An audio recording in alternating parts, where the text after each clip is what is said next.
Bien, bonsoir à toutes et à tous, merci de votre présence. À 19 h, le rendez-vous du Festival Hors Piste, c'est la leçon des images, ce rendez-vous quotidien où, chaque jour, nous convions une invitée ou un invité de tous horizons à venir poser une parole sur des images qui l'auront particulièrement frappé au cours de l'année passée, de telle sorte qu'à la diversité des images correspond une diversité de voix, de regards et de paroles. Nous sommes particulièrement heureux ce soir de recevoir dans ce cadre Rebecca Zlotowski. Merci infiniment de votre présence. Vous êtes scénariste, réalisatrice. Votre premier film, Belle Épine, a reçu le prix Louis Deluc, suivi Grand Central, et puis récemment Planétarium et Une fille facile en 2019, ainsi que la formidable série télévisée Les Sauvages, qui a reçu le prix de la Société française de la critique tout récemment, il y a quelques jours.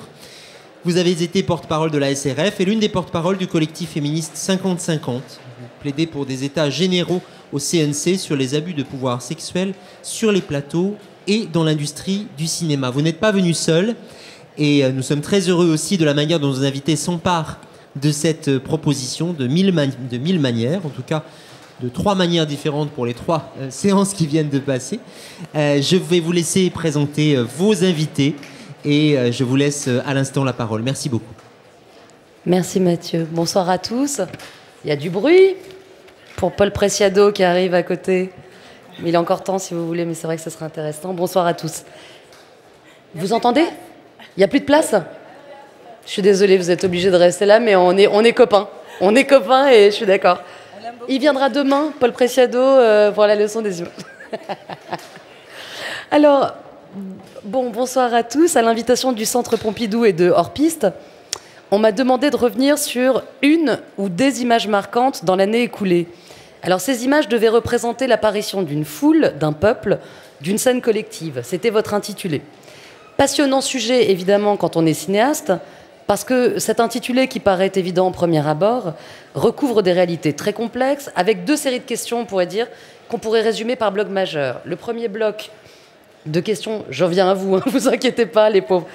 Le premier, tout est prévu en scénographie. Le premier bloc de questions était théorique. Qu'est-ce qui fait peuple? Est-ce que la foule est constitutive du peuple? Est-ce que la contestation fait foule? Comment cette entité-là se désigne-t-elle peuple? S'autoproclame-t-elle?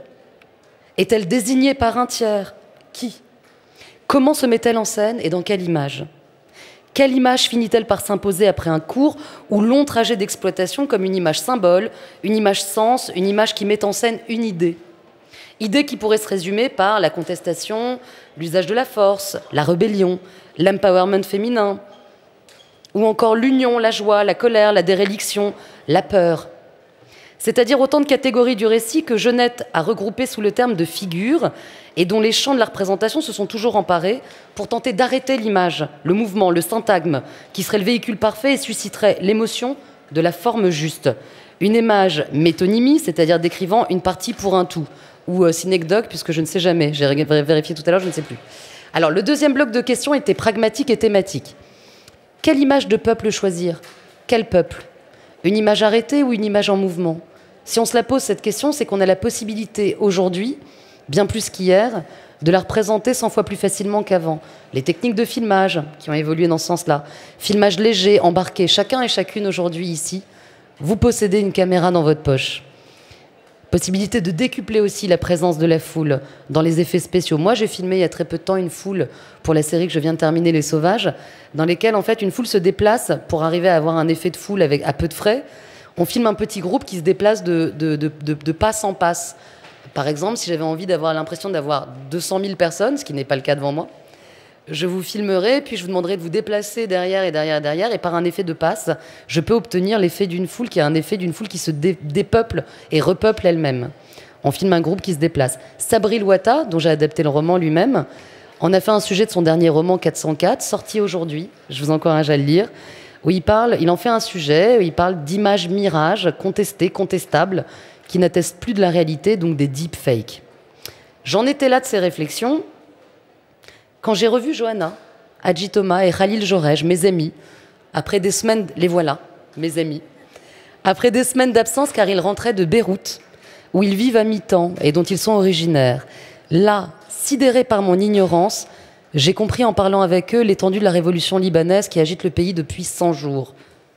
Étendue profondément commentée par les images qui circulent, mais occultée par exemple par l'arrestation de Carlos Ghosn, qui avait déplacé la presse internationale sur le territoire à une échelle inédite et en décorrélation totale avec la réalité du pays. On a tous en tête les centaines de caméras devant lui, et pourtant je n'avais pas entendu parler du Liban depuis longtemps, à part par le biais de mes amis, ce qui était totalement science-fictionnel. Le récit, et j'insiste sur le mot récit, que m'en faisaient Johanna et Khalil, donnait non seulement la chair de poule sur le flot contestataire d'un pays qui se rebelle contre l'incurie et la corruption de ses représentants, mais aussi suscitait en moi le désir d'en voir des images, d'en arrêter des images. Et assez rapidement, une image a émergé dans notre conversation, du fait de sa force, de sa capacité à circuler, à faire symbole, sa puissance de récupération, son humour aussi, puisqu'il s'agit d'une image d'une femme que rien ne destinait à la violence et qui assène un grand coup de pied dans les couilles d'un garde très armé du ministre de l'Éducation nationale, prêt à se servir de son arme, donc elle ne manque pas de courage. Et cette vidéo, vous avez commencé à me la décrire. C'est là que la nécessité de vous donner la parole s'est imposée à moi. Je suis heureuse d'accueillir donc Johanna Hadjitoma et Khalil Jorej, qui sont cinéastes, plasticiens, dont vous avez pu découvrir la dernière installation qui leur a valu le prix Marcel Duchamp il y a un an. 2 ans, le temps passe vite, qui ont réalisé 3 longs métrages et sont en train de finaliser le 4e, dont l'un s'appelle Je veux voir, qui met en scène Catherine Deneuve au Liban, un documentaire La Libanese Rocket Society, et un autre dont l'impréparation empêche de me souvenir du nom. Perfect Day. Merci d'être là. Et comment est-ce que vous avez approché cette commande? Qu'est-ce qui s'est passé quand on en a discuté, toi et moi, au départ, Johanna? Et comment est-ce qu'on peut proposer pour vous ce soir une espèce de parcours dans des images sans pour autant vous les montrer tout de suite, ce qui était un petit peu notre point de vue? Bonsoir à tous. Je suis très contente d'être là pour cette conversation, parce que c'est comme ça qu'on va faire surtout. C'est vrai que devant vous, là, tous les deux, on est imbibés d'images en ce moment. On passe notre temps à regarder des images qui viennent de Beyrouth, du Liban en entier. Et quand on a commencé cette conversation avec Rebecca, on s'est dit quelles images on pourrait montrer, parce qu'il y en a tant de ces images finalement qui nous hantent et qui sont produites tous les jours par des individus partout, pas seulement d'ailleurs au Liban, dans toutes ces révolutions qui agitent le monde et qui souvent sont en dialogue d'ailleurs. Et ces images nous hantent pas seulement, elles aussi, elles nous émerveillent, elles nous émeuvent, elles nous transportent et nous révoltent profondément. Elles sont souvent aussi devenues emblématiques. Mais ce que je voulais dire surtout, c'est que ces images sont aussi prises par des gens avec leur smartphone, mais des gens qui sont sur place, qui sont dans la rue et qui essayent de capter le maximum de choses pour des raisons totalement différentes. Certaines pour témoigner, d'autres pour dénoncer et parfois pour juste se faire plaisir. Cette révolution, en fait, elle interroge pas seulement, elle interroge l'image elle-même d'ailleurs. Elle interroge cette façon qu'on a aujourd'hui de prendre des images sur notre smartphone de façon verticale. Et donc, elle change quelque part aussi ce format qu'on a, un peu du photoreportage, de l'image très pleine qu'on avait avant. Avec Khalil, on s'est dit... Oui. Je vais juste peut-être parce que moi je connaissais pas en fait le contexte de la révolution libanaise. J'imagine que vous êtes plus outillé que moi, mais juste 2 mots de contextualisation de ce qui se passe depuis 100 jours au Liban, juste pour qu'on sache en fait dans quel cadre politique en fait interviennent ces images et ces rassemblements. Donc cette révolution a commencé le 17 octobre, ce qui a fait, comme souvent, absolument émerger toutes ces personnes dans les rues. C'est une taxe que le gouvernement a voulu mettre sur le WhatsApp. Donc on sait tous que le WhatsApp est gratuit. Et donc non seulement d'être un gouvernement que nous contestons et qui est assez corrompu, sinon totalement, ils ont voulu en plus taxer le WhatsApp au Liban. C'est extrêmement important parce que la plupart des gens ont des enfants ou de la famille qui est hors du pays parce qu'il n'y a plus beaucoup de travail, donc beaucoup d'enfants partent. Donc on se parle tous les jours. Moi je parle tous les jours à ma mère, ma sœur à son fils au Ghana. Enfin voilà. Le WhatsApp c'est fondamental. Oui, mon neveu est là-bas, parce qu'il n'y a pas de travail au Liban. Donc on s'est dit, et à ce moment-là, une des premières images qu'on avait envie de vous décrire, c'est justement la résultante de cette taxe. Tout d'un coup, ça a été une image qui nous a totalement bouleversés, c'est que les gens sont sortis de partout. Et on aurait dit qu'ils avaient entendu un signal, un appel, et ils sont descendus dans les rues et ils se sont retrouvés, mais ils sont venus de partout. Il faut savoir que le Liban est un pays qui jusqu'à maintenant était toujours considéré comme confessionnel, profondément clivé, où les gens suivaient leur leader. Ils ne pouvaient pas, depuis la guerre civile, n'avaient pas réussi en fait à faire la paix et à se constituer comme une nation ou un peuple, justement.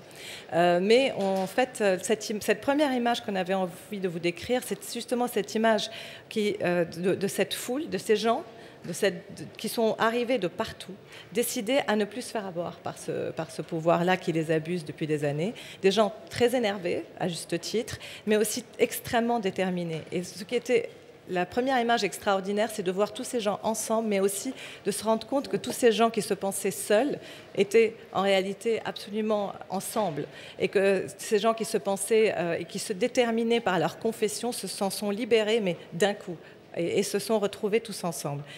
Et cette image, bien sûr, on la prend parce qu'elle est prise par un drone et qu'on se rend compte de son étendue, mais il n'y a pas que ça. En fait, ces images sont très problématiques parce qu'elles nous ont interrogés sur notre propre place, nous, en tant que cinéastes, en tant que faiseurs d'images, sur quel genre d'images, comment reproduire ou comment rendre compte de la complexité d'une situation comme ça. D'abord, l'idée de masse.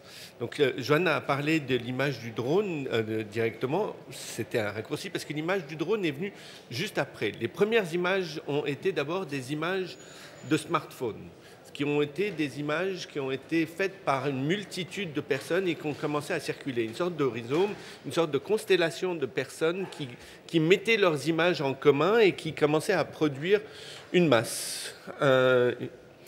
Dès que ça a commencé à prendre forme, à prendre corps, la télévision est arrivée. Et la télévision est arrivée avec d'autres moyens. Et l'image qu'ils ont utilisée était justement une image d'en haut, une image de très très haut. Une image qui donne aussi un vertige, parce que ce sont deux images qui donnent le vertige et on va y revenir. L'image du drone était une image qui essaie de montrer une architecture, mais une architecture habitée, une architecture d'un lieu que nous ne fréquentions pas et qui tout d'un coup est pris d'assaut. Le centre-ville de Beyrouth était un lieu pour diverses raisons politiques qu'on ne fréquentait pas forcément et qui tout d'un coup était pris d'assaut par ces gens-là.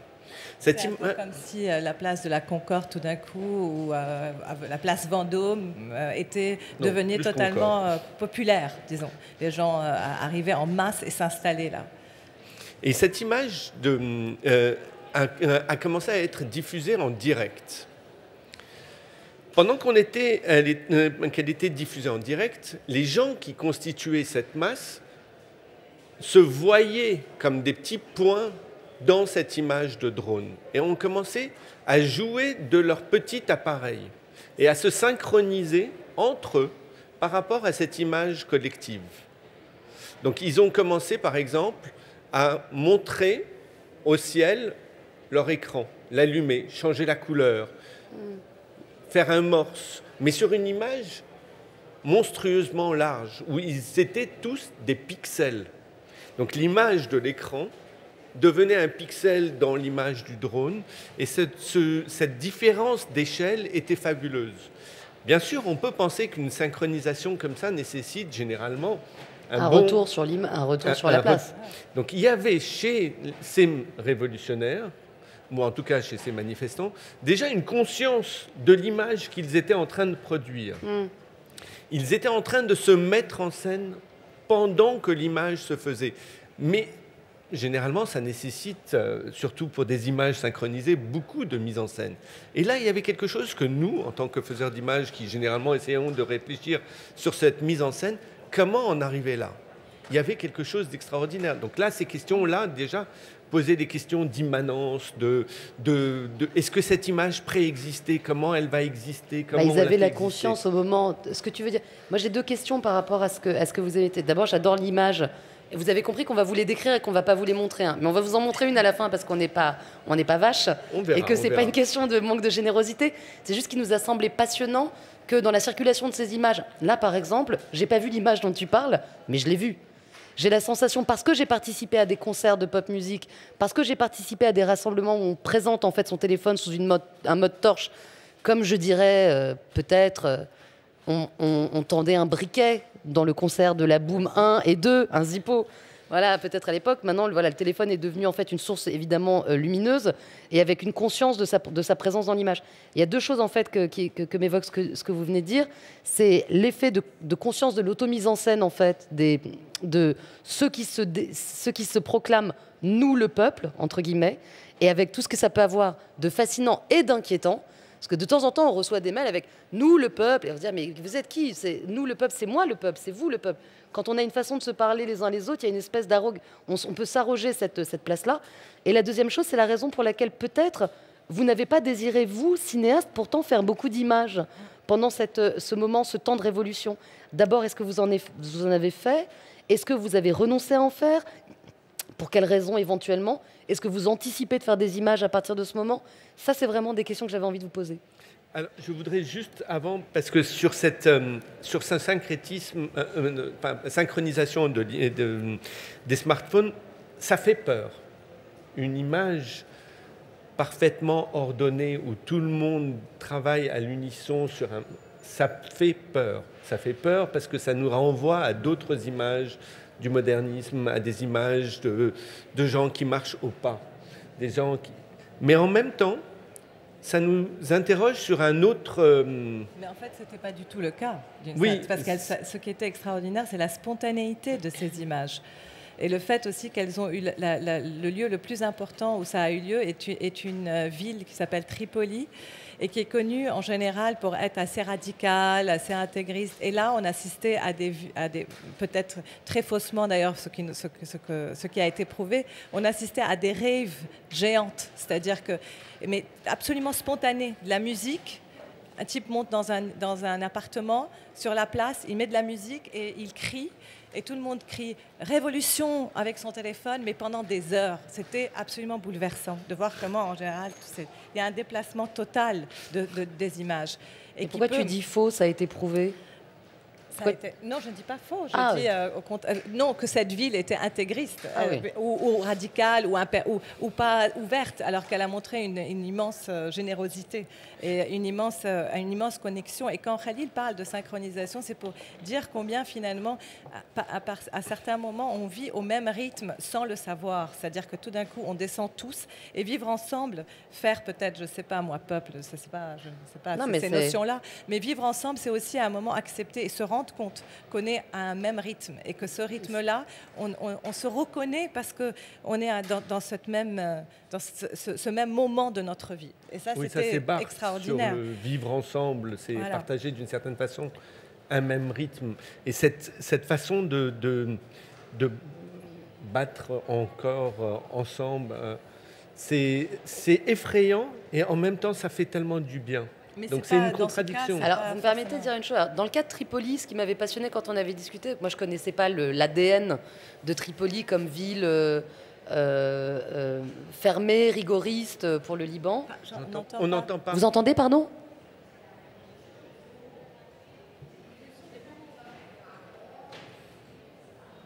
On ne vous entend pas, madame, pardon. La révolution des bobos? Dans Tripoli? Faut que vous parliez plus fort, j'ai rien entendu, je suis désolée. Okay. Je sens que vous êtes énervé, mais je n'ai pas... J'ai pas compris. La révolution que fait la gauche. Ce n'est pas la révolution, celle de Tripoli. D'accord. Celle... la révolution prolétaire. En fait, au Liban, c'est vraiment la révolution de la rue. Vous voyez ce que je veux dire? C'est-à-dire que, justement, une autre chose que je voulais vous dire, mais peut-être juste pour répondre après, c'est que ce qui était extraordinaire, c'est la façon dont les gens se sont appropriés l'image. On ne voyait plus ces personnes, on ne voyait plus ces visages, et les gens descendent dans les rues. il y a une caméra, ils se filment entre eux, ils se postent et ils racontent justement leur misère, la façon dont ils n'arrivent plus à vivre. Ça n'est vraiment pas bobo. En fait, ils se réapproprient quelque part leur corps, leur voix à tous les sens du terme aussi, en tant que personnes qui comptent, qui ont des droits, qui sont des électeurs, et aussi le fait de récupérer non seulement leur image, mais leur slogan, et de dire il n'y a plus d'hommes politiques, en fait, tous, ça veut dire tous, et tous doivent tomber. Et on n'est plus affilié à aucun d'entre eux, même les figures les plus importantes d'une certaine façon, qui étaient très fortes dans leur domination au Liban, mais aussi le fait de dire « je suis la révolution ». Un des slogans, c'était « je suis la révolution, je suis la ligne rouge, et c'est moi qui décide ici ». Se réapproprier notre individualité a été un moment aussi très important par l'image, par tous ces vox populi qu'il y a continuellement, où les gens parlent et racontent leur histoire. Et qu'est-ce que tu appelles les vox populi? C'est un mode d'interview, de diffusion en fait à la télévision, où vous avez été saisi par la prise de parole de gens directs, pas forcément experts, et qui vous a saisi depuis quelque temps, tu m'as dit. Qui nous a saisi parce qu'il s'est extrêmement construit comme façon de voir, comme façon de penser, comme on a perdu la dame en colère. Oui, des individualités qui étaient très très. Mon contre-champ était génial, les amis, parce qu'elle était très en colère et est partie très rapidement. Très rapidement après avoir dit sa colère. Excuse-moi, Johanna, mais c'est perturbant. Je veux dire, on a la sensation de ne pas avoir été à la hauteur. Il n'y a plus de place chez Paul Preciado, venez. Mais bon, excuse-moi, vas-y. Mais ça veut dire qu'en fait, on arrivait de cette image de drone à une image que les gens se filment entre eux. Donc de l'image à la télé. Je voudrais revenir sur ça, parce qu'ici, il y avait tout d'un coup la question de réinscrire cette révolution-là dans une autre histoire ou avec d'autres mécanismes ou interprétations, par exemple dire que cette révolution-là est bobo. C'est un terme inadéquat en fait à Beyrouth. Pour le Liban. Non. Et je voudrais... Elle est plus là, Khalil, Non, mais c'est très important parce que ça nous permet de décrire. Il faut considérer les images ici, ou les situations, ou même le réel, dans son unicité, dans sa singularité. Ne pas essayer de venir replaquer des schémas, même s'ils sont tout à fait valeureux ou tout à fait pertinents, dans d'autres contextes, parce qu'ici, ils ne s'appliquent pas. Et c'est en cela que la révolution, pour nous, est une vraie révolution. C'est que tout d'un coup, on a assisté à une vraie rupture. Comment on comprend que c'est une révolution? On comprend que c'est une révolution à partir de l'effet qu'elle produit sur nous, dans le sens où il n'y a pas de lien possible, il n'y a plus de raccord, il y a là une rupture. Cette rupture fait que ce n'est plus possible de continuer et plus rien ne sera comme avant. Donc il faudra après essayer de voir sur quoi on construit et avec qui on construit et comment. Et à la rigueur, cette question ne se pose même pas. C'est-à-dire qu'aujourd'hui, le pays est dans une... C'est pas qu'il est dans une merde noire, dans le sens où on n'a pas le droit de retirer d'argent, on n'a pas le droit de faire de virements internationaux, c'est une banqueroute totale. Et alors, on continue. Parce que ce qui a changé, c'est qu'en tout cas, l'ancien système ne peut plus continuer. Et au cœur de cet ancien système, je nous accélère parce qu'il nous reste 5 minutes, les amis. Ah merde. À ta question sur pourquoi on n'a pas fait d'image, en fait, c'est parce que quelque part, comme disait Khalil, cette révolution nous a profondément nous-mêmes remis en question. C'est-à-dire, elle nous a, je pense qu'on l'appelle nous révolution, d'autres pourraient dire, parce qu'en fait, chacun d'entre nous s'est re-questionné profondément, et nous, tous les deux, on a été pris d'un vertige tel qu'on s'est dit, on ne va pas prendre une caméra et tout de suite faire des images. Il y a tellement d'images extraordinaires qui sont en train d'être faites, on va prendre le temps de les regarder, de les vivre, de s'en imprégner. Et c'est comme il faut aussi dire qu'on a rêvé toute notre vie de ce moment-là, donc il fallait aussi en profiter et pas tout de suite produire quelque chose. Je pense qu'il y a une jeunesse qui, elle, vient d'ailleurs, c'est-à-dire ce qu'on appelle les millennials, ou je ne sais pas, ce genre les jeunes qui eux n'ont pas vécu des guerres, qui ne sont pas imprimées et qui ont une spontanéité hors trauma qui est exceptionnelle et qui sont d'une insolence. Et les femmes jouent un rôle exceptionnel dans cette révolution. Est-ce que tu penses, alors, ça permet de compléter sur cette image qu'on va vous dévoiler, cette vidéo que je trouve, moi, personnellement, assez drôle, surtout qu'elle est suivie, enfin, drôle. D'abord, elle est courageuse. Ensuite, elle est violente.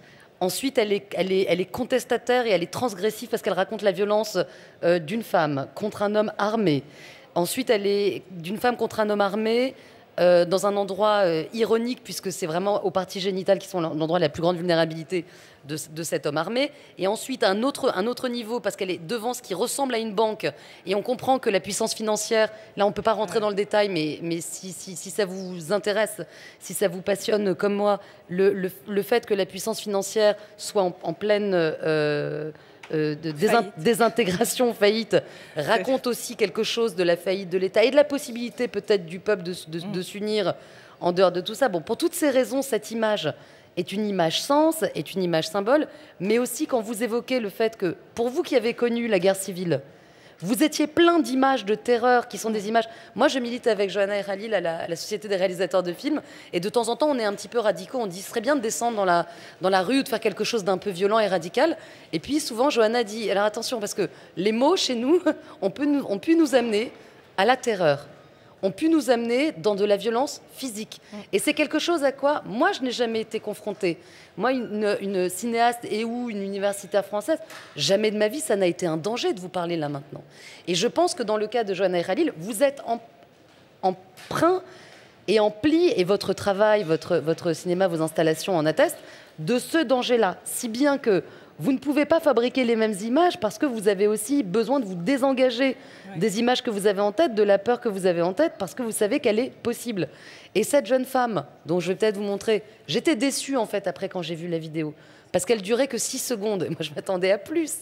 J'en voulais plus. Mais c'est ça qui a été fascinant, c'est que le lexique autour de cette image, de cette vidéo, a suffi pour me raconter le courage de cette femme, qui est appelée aujourd'hui une Libanese Kick, la Queen of Kick, c'est ça? Il y a eu énormément de... Elle dure 6 secondes, bien sûr, parce qu'elle est prise sur le vif. Donc, elle ne pouvait pas durer plus. Ce n'est pas une mise en scène. C'est totalement... C'est presque miraculeux que quelqu'un l'ait filmé à ce moment-là. Et il y a énormément, même si ça vous intéresse, vous pouvez aller regarder, il y a énormément d'artistes, de designers, de graphistes qui ont repris cette image et qui se le sont appropriés comme si c'était... C'est ce qui devient une image iconique d'une certaine façon. C'est ce qu'elle est devenue et c'est ce qui a donné quelque part l'impulsion à ce qui est en train de se produire. Et ce qui est drôle, c'est qu'elle est décrite comme ceci. Aux abords de la place Ria del So, qu'elle ne quitte plus depuis une semaine, Malak, le nom de cette femme, raconte « Nous étions un petit groupe. Il, le garde du corps du ministre de l'Éducation, a avancé avec son arme et a tiré en l'air. Je lui ai dit de me tirer dessus. Il a continué à avancer et pour me dégager, j'ai frappé sans y penser. Elle marque une pause, puis reprend la voix tremblante. Ça aurait été peut-être mieux s'il m'avait tué. Ça aurait été un vrai symbole. Il n'y a que comme ça que les choses pourront changer. » Attention le replay.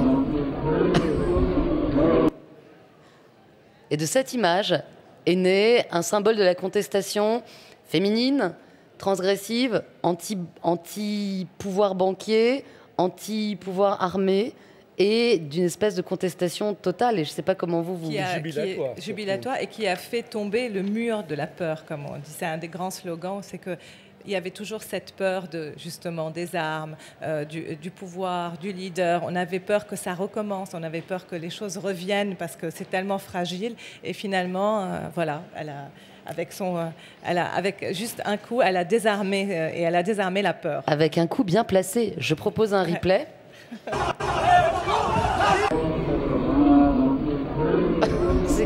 Alors, l'effet comique, et on terminera sur une pointe d'optimisme, c'est que cette jeune femme s'est mariée quelques jours après. Guys, the Queen is getting married. Avec un militant de la première heure dans les rues de Beyrouth, en pleine contestation. Alors ça, c'est pour le côté petite fable, mais je suis heureuse d'avoir pu partager avec vous, et grâce à Johanna et Khalil, une image qui est en temps réel, pour une révolution qui est en train de se faire toujours en temps réel, ce qui est difficile en fait à commenter, comment qu'elle a pu être le trajet d'une image sens, d'une image qui a circulé et d'une image qui en tous les cas, moi, me sera restée longtemps en tête. Voilà, est-ce que vous avez des choses à ajouter ? Est-ce qu'on aurait 150 millions de choses à ajouter ? Voilà, énormément de choses à ajouter, mais on vous laisse avec l'image. Elle est assez forte, je pense.